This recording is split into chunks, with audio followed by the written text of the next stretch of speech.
Welcome back to the Nintendo Wiretap. My name is Amiibo Jason, and on tonight's episode we have two stories to cover, ranging from Link coming to Super Mario Maker 2, all the way to some goose socks. That's right, goose socks. That's what we're talking about today. So, without further ado, let's take a look. Alright, first and foremost, the biggest story of the day is a brand new update coming to Super Mario Maker 2. Now, the biggest part of this update is going to be Link from The Legend of Zelda is coming to the game, and it's not just a costume. Now, we've seen costumes in the previous Super Mario Maker, but they were pretty much just cosmetic, and that's about it. In this case, Link is actually Link.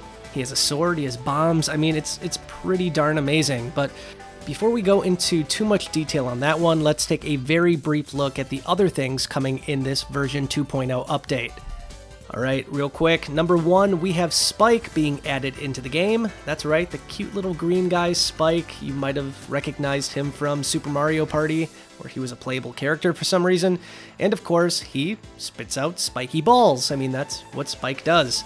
Number two, a fan favorite villain is coming, and that's going to be Pokey. Pokey's been in many Super Mario games, so it's nice to see he was added to Super Mario Maker 2. A frozen coin box has been added to the game too. It's kind of just this new mechanic if you want to freeze a coin in an ice block and then melt it with fire. I mean, this is an option for you too. We also have P-blocks being added into the game, which is kind of neat too. So if you're looking for just a new mechanic to build levels, kind of like a new puzzle mechanic too, you can do that with the P-block. And finally, we have the dash block. This thing is amazing. I can't wait to see what people do with this thing. It's a block where if you have Mario run over the top of it, he gets a massive burst of speed. We've seen this in other Mario games too, so I'm, like I said, just kind of excited to see what the community is going to do with this new mechanic.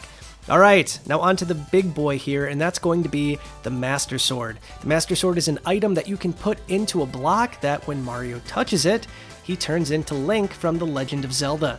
Now, like I said at the very beginning of the show, this is not just a cosmetic upgrade. Link has a sword, which is totally usable. He has a shield where he can essentially block attacks that are coming at him. He has bombs, which is great. You can blow up blocks with those.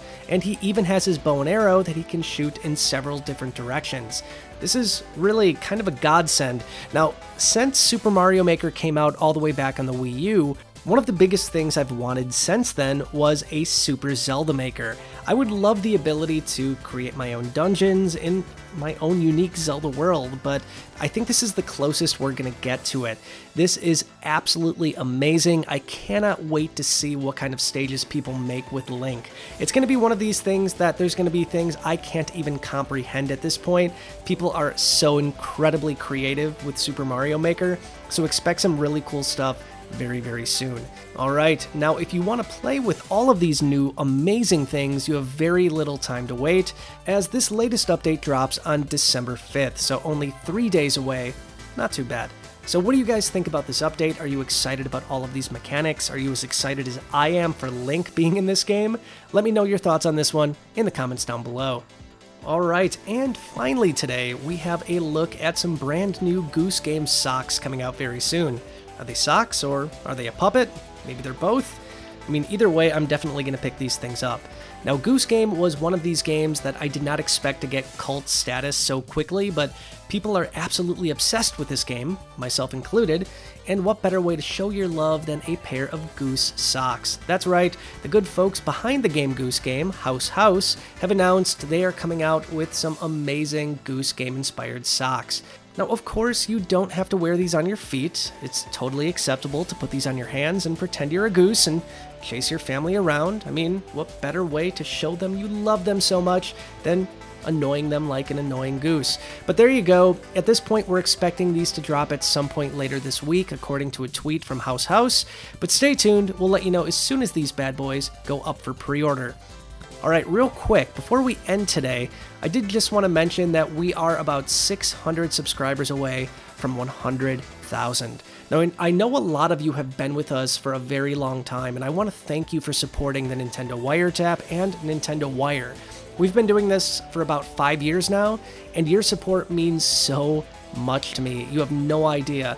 And we're this close to hitting that amazing milestone. If you're new here and you've maybe never subscribed, consider helping us get to that 100,000 mark. If I had to guess, it's probably going to happen at some point tomorrow. Once again, thank you for all of the support. And as always, until next time, stay wired in. Bye, guys.